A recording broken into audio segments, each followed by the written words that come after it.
will be bringing you the latest local and international events heading the headlines of the international press.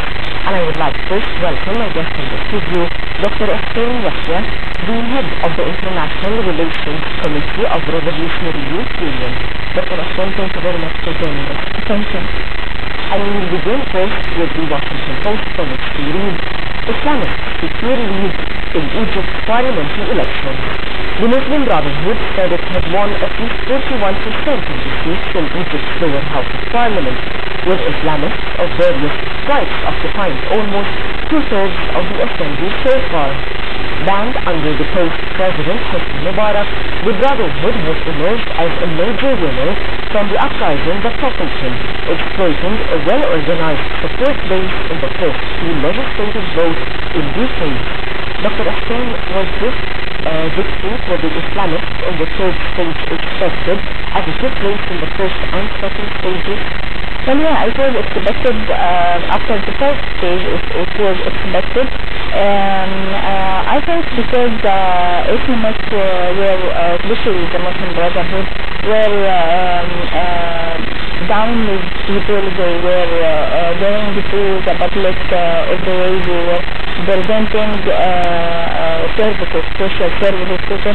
And long time before the election started, so that's why people choose them. And I think also there is the idea of that the band is always wanted, and since they were banned at the time of Mubarak's regime, so they are against them. He was unjust, so they will be very justice. And they were also very well organized for a very long time. Yes. The article also mentions that it took some time for the lower house to be shaped. How would this shape look like? Well, I think it would be dominated by the Islamists, but they will be cooperating with other groups. And they have shown this in their statements, and they cannot risk losing their seats in the next parliament. I mean, the most people they want to have simple life. They don't want to be afraid from new rules. So Islamic secured the people, and they reassured them they will cooperate with others. They will focus on the economy and the social justice. This article also is from the Washington Post. How do you think the United States views the Islamist domination in Egypt after President Hosni Mubarak? Well, I think the United States tries to cooperate with whoever in their authority, for their interest. So, and the Muslim Brotherhood did have meetings with them, and they said they are ready to cooperate with them, and the United States will try to compromise with whoever in the power. And moving now to the Jerusalem Post, from which we read, the success of the Muslim Brotherhood in Egyptian parliamentary elections and the Islamist Party's pending inclusion in the government is a victory for the Palestinians and puts Israel's security situation in peril, Hamas Prime Minister Ismail Haniyeh said in an interview with The Independent published earlier. While U.S. State Department spokesperson Victoria Nuland said Thursday that the Muslim Brotherhood had given Washington assurances that it would honor Egypt's peace treaty with Israel, Haniyeh said that Cairo would no longer close its border with Gaza to help Israel blockade the territory, nor would it support any Israeli military operations in this state. And for more on this subject, we have with us over the phone Ms. Heidi Kulisila. She's a member of the Revolutionary Youth Union. Hello? Ms. Heidi, good evening. Good evening. I was just reading an article from the Jerusalem Post about the elections and the domination of Islamists in the upcoming parliament. first of all, we know that you participated in the January 26th revolution. Now, after 1 year, can you tell us what was your role in addition to your colleagues at the university? Yeah, sure. Well, as a start, I would like to say that the Egyptian revolution is respected by the whole world. And even I read recently that Harvard Arab Week in 2011, in the presence of the CEO of Nissan and youth leaders of the Egyptian revolution, presented a series of events and panels and addressed creating context for social and political transformation taking place in the Arab world.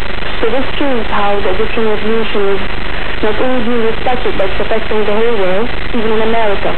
Well, me as a student in the British University, I took care I participated in the revolution. I've been there for a couple of days.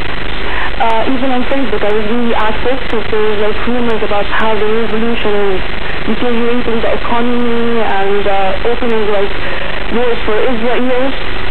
But I was so against them.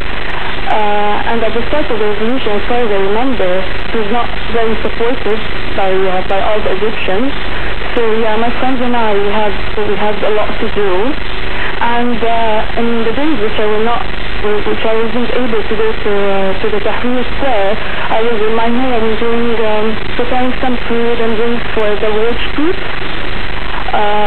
who were securing the neighborhood when the burglars and the thugs were released. Of course. Did you also participate in the parliamentary elections? Did you go and cast your vote? Well, I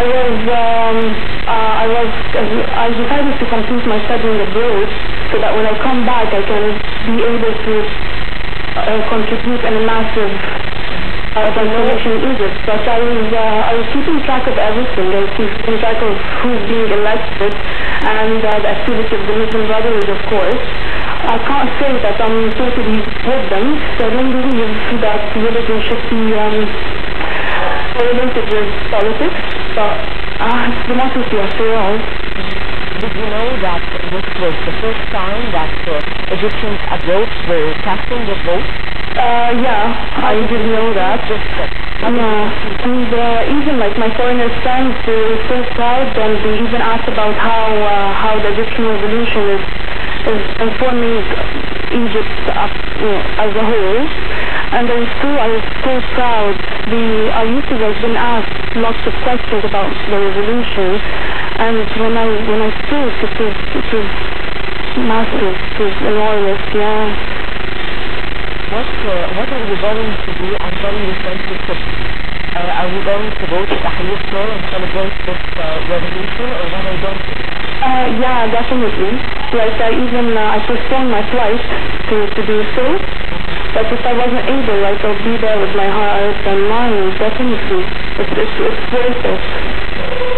How the Sultana member of the Revolutionary Youth Union, thank you very much for joining us. And now back to our guest in the studio, Dr. Ehsan Yahia. Dr. Ehsan, do you think Israel is afraid, as it was mentioned here in the Jerusalem Post, from the Egyptian revolution and beyond? Yes, Israel is afraid.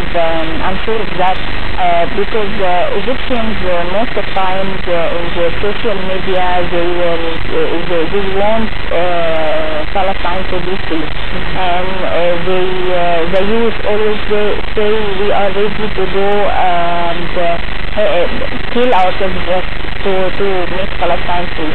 So since the youth did succeed in the revolution and they think that the youth could do anything they want, so they are afraid of participation. Do you think that the Israelis are afraid of the revolution, or they are afraid of the Islamic coming into power and attacking, for example, the Camp David peace? Well, I think they are afraid more from those, because the Islamists will compromise, and they cannot rest the international relations, and Israel is connected with US, and US has a role in international affairs in general. So Islamists will rethink about the Camp David, but they will compromise. So they are afraid from both, but I think they are afraid from the Islam. And moving now to the resurface daily story of news, rises anxiety in Egypt as anniversary of October years. The lead-up to January 26, 2012 conjures up mixed signals of both celebration and potential conflict. And now, as almost surviving a full year of revolution, Egyptians are not sure what to expect as anxiety continues to build up. The 2 weeks ahead of the first anniversary of the Egypt revolution might be strewn with flowers full of thorns. But one thing is certain, much of the process severely contended throughout the year will be coming to some major confrontations. So, do you think that it will lead to some major confrontations as it's mentioned in the daily news, daily news? Well, I'm not sure, because up till now we have a lot of arguments, a lot of debates between different youth unions and the coalition. Some of them think that we will just celebrate, and we have our demands. We can protest whenever we like to emphasize on the revolution demands. And some other groups they want to do more than that. But don't you think that we have enough of instability, strikes and demonstrations, and we deserve to celebrate at least the first anniversary of the Egyptian revolution? Yes. Like we celebrated the New Year's Eve, for example, in Tahrir Square? Yes, that's my opinion. In my opinion, yes, I think we need for stability, and being there is emphasizing our demands. We can protest whenever we like, but I think we need stability. That's my opinion. But I was just saying what is going on. What's going on out there, it's not just me. It's not just the groups who say we need stability. There are other groups thinking have other plans. And moving now to the Real Student online in which we read, the revolution returns to Egypt. The trip ends the way it began, with shots, flames, belching from death. The journey of more than 5,000 kilometers through the landscape of revolutions was to end on Tahrir Square in Cairo, but suddenly what was intended as a look back on the past becomes the present, with the people around us carrying manifest stains and fleeing into buildings to escape the military. No one has time to recount stories of the revolution in past tense. The revolution has returned as our journey ends on the banks of the Nile in mid-December. Revolutions are mysterious events, hard to grab hold of, never quite over, and always alarming. So the German paper also tackles the issue of what do we expect on the first anniversary of the January 25th revolution. Is the international community worried about Egypt's post-revolutionary period? Yes, the international community is worried. I just want to comment about the point that we said, the Molotov and this incident. Were not about the revolution. This is definitely a counter-revolution. I don't like the word third party, but I think there is a third party for this action. And we all saw them on television and through different people. Yes. So that was not the revolution. The world is just the international world is looking after see what is going on. Literally, there is different groups in the social media are calling for a second big revolution all over Egypt to let the military down right away, which I don't agree to that. It's not because I agree about everything the Supreme Council Parliament forces is doing, but we have to compromise. We need some stability, and now we have a parliament, and we need to write the constitution, and our demands we can emphasize on that, and we can give Egypt some time so that we can recover until the presidential election. Yes, in June, and it's not good. And moving now to the New York Times in which we read, watching elephants fly. Someday I'd love to create a journalism course based on covering the uprising in Egypt, now approaching its first anniversary. Lesson number 1 would be the following. Whenever you see elephants flying, shut up and take note. The Egyptian uprising is the equivalent of elephants flying. No one predicted it, and no one has seen this before. If you didn't see it coming, what makes you think to know where it's going? That's why the smartest thing now is to just shut up and take notes. So, this elaborates that the Egyptian revolution was not predicted and it was a real success. What are now the next steps that should be taken in order to move forward now that we're approaching 1 year after the January conflict? Well, according to this article, which I like so much, is that we have to think, and we have to... It was a miracle. Yeah, it was a miracle. Yeah. We have to take notes, we have to analyze. I remember at the first few months after the revolution in March and in April, I have attended several seminars here in Egypt, and I have seen that there are a group from the European Union and in Egypt and the Faculty of Economics and Political Science are just analyzing what is going on and how the harmony did happen, how it was harmonized that in all the governorates in Egypt came at one time and go out. So I think it's not we will expect what is going on. We have to think and analyze, and we shouldn't just predict what will happen. And it's in everything. It's like we cannot. We have a government and we have the economists, and we say that they were organized and they have been doing the services for the people, but we cannot predict that they will be successful. I'm not saying that they will not be, but they will live. But we have to try and see what is coming.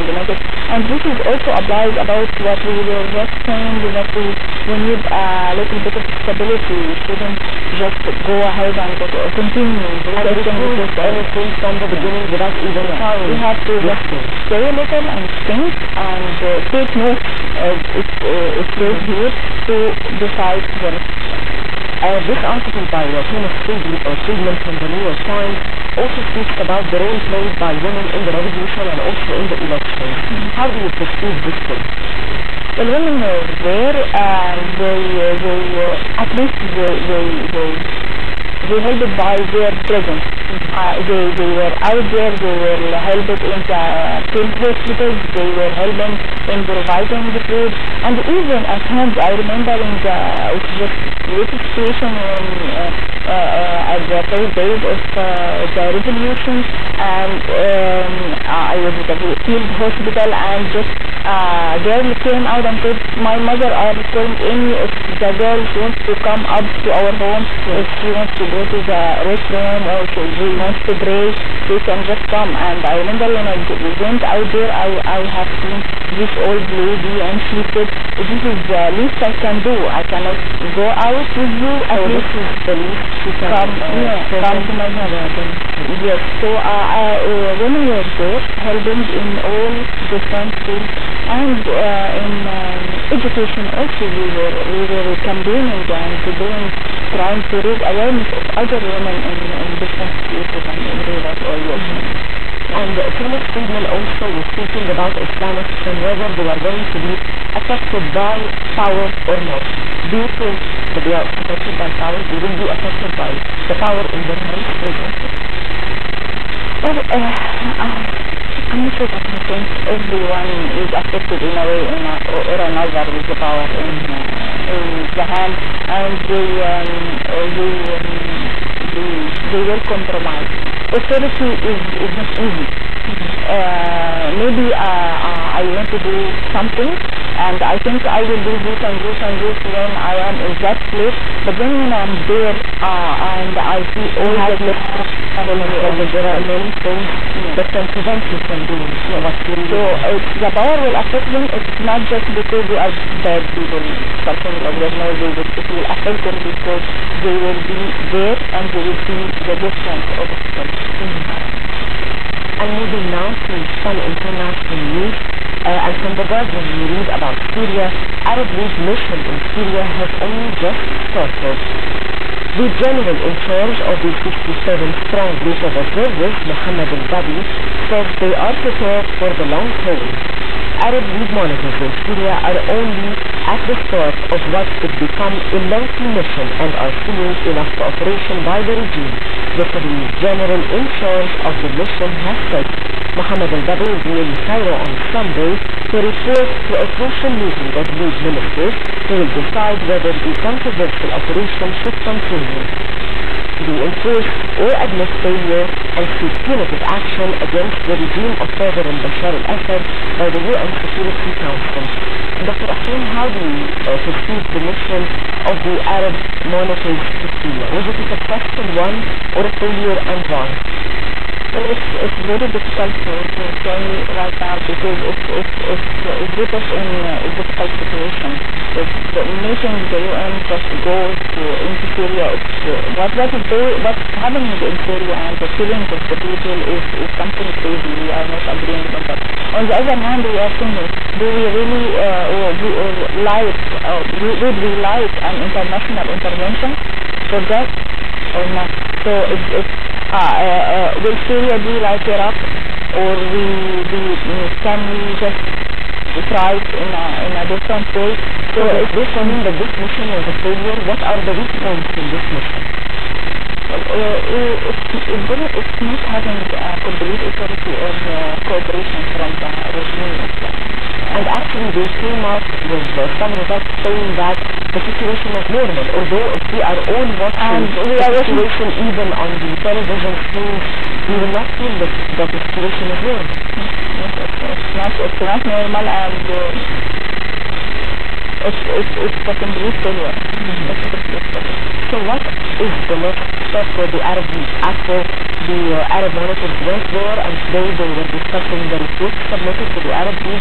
What is the next step by the Arab League? What should be done? It's a very difficult question. This is what I was just saying. Because at this point we say, okay, we will need the people cannot do, the people of Syria cannot do something by themselves. So will we call for international intervention? And what this will lead for? It could be another Iraq or another Libya. Yeah. But at the same time, the situation now is very, the situation remains the same, so the situation will deteriorate further. It will deteriorate, yeah, I don't agree to leave the situation the same, but it's just confusing for me. It's just confusing. How is the key? If the key of the international intervention wasn't successful before, so we should think about other things. I don't know what is the solution. Yes, it's very difficult. Yeah, it's very difficult. And how do you view the continuous backing of Moscow and Beijing to the Assad regime? It's very strange because we are seeing it's against human rights, and they are just looking for their interest. Even if it contradicts with the human rights and it contradicts with the stance of the West. It shows what these countries are. It shows that they are just looking for, it's not a democratic country, it's not looking for human rights, it's just like politics. And moving now to another subject from the Figaro, insight the suicide bombings which struck the area Friday in Damascus should increase the radicalization of both sides. Whatever its authors, the carnage of Damascus should get the Syrian regime. The attacks are likely to deter manifestations of the Sudan middle-class neighborhood that has recently launched the contest in the capital. The killing will also divert attention from criticism by the opposition to observers of the Arab League, considered too favorable to the plan, a diversion that is timely so that investigators should contact the first Sunday, in which they may bear witness that violence is not only of the Syrian army. By Friday, the French Foreign Minister Alain Juppé said in Tunisia that the mission was not able to do its job properly. So the same opinion is by the French foreign, said by the, mentioned by the French foreign minister, that the Arab monitors mission is a failure.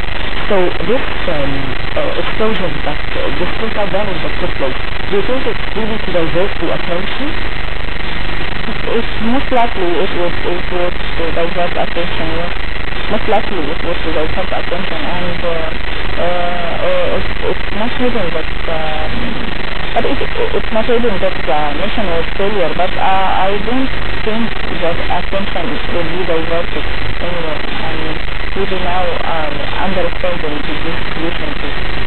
This is having to divert attention, and so people are aware now of the different plans that could be done by the regime to divert attention from the violence or from the revolution or any other actions taking place in their country. Yes, really aware of it.